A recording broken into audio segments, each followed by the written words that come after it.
Mohawk's fifth is the first division of the 2003 Chaplain Grand Circuit Stakes.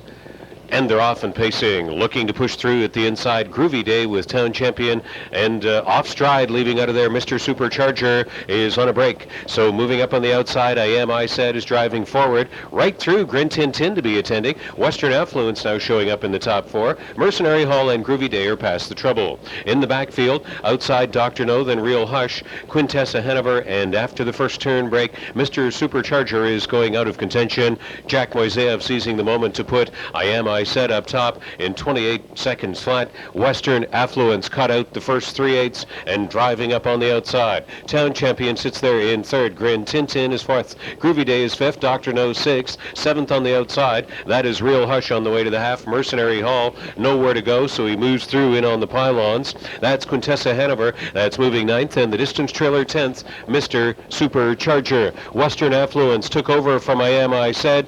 Groovy Day moves out uncovered.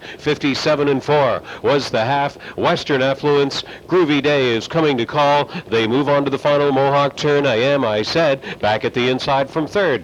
Town champion following up fourth on the inside, and that's Dr. No. Spotted up second over on the final turn. Looking hemmed up in sixth position is GRIN Tin. On the outside, Real Hush. And mired in the backfield, Quintessa Hanover. Going to try a three-wide sweep on the final turn was Mercenary Hall. They've passed three quarters in 1:26-2. Mr. Supercharger was the distance trailer, and they're bunching up, turning for home. Mercenary Hall started widest, but he's flattened out now as they come into the final eights. Western Affluence bursting out across the track from second over is Dr. No with Doug Brown. It's Dr. No kicking clear of the field now, finding a late seam. GRIN Tin is charging, and Brennan with GRIN Tin come on through to get it from Dr. No. Town champion finishing fourth was I Said. 11-7-1-8 in the Superfecta, unofficially 154-1 in the Champlain First Division. GRIN Tin and George Brennan.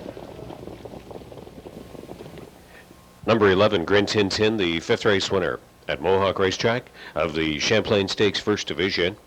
GRIN from ear to ear, 2-year-old bay gelding from Elmhurst Bluebird. Owned by David Scharf, Thomas Kaufman, Stephen Arnold. Trained by Dwayne Marfisi and driven to victory by George Brennan. Won the Metro Consolation last Saturday night, wins at Mohawk. In the Champlain Stakes, GRIN Tin congratulated on the effort by Sandra Downs, 34-year employee, executive secretary here at Mohawk and Woodbine with the former Ontario Jockey Club, now the Woodbine Entertainment Group. Sandra Downs joining the parade of presenters this evening. Earlier were Helen Dance and Betty Hewson, who have worked at Mohawk Racetrack since opening day in 1963. Another division of the Champlain Stakes, and I'm joined by trainer Dwayne Marfisi, driver George Brennan, who, let's just say, pulled a rabbit out of his hat here tonight. George, three-quarter pole, you couldn't have been feeling too well.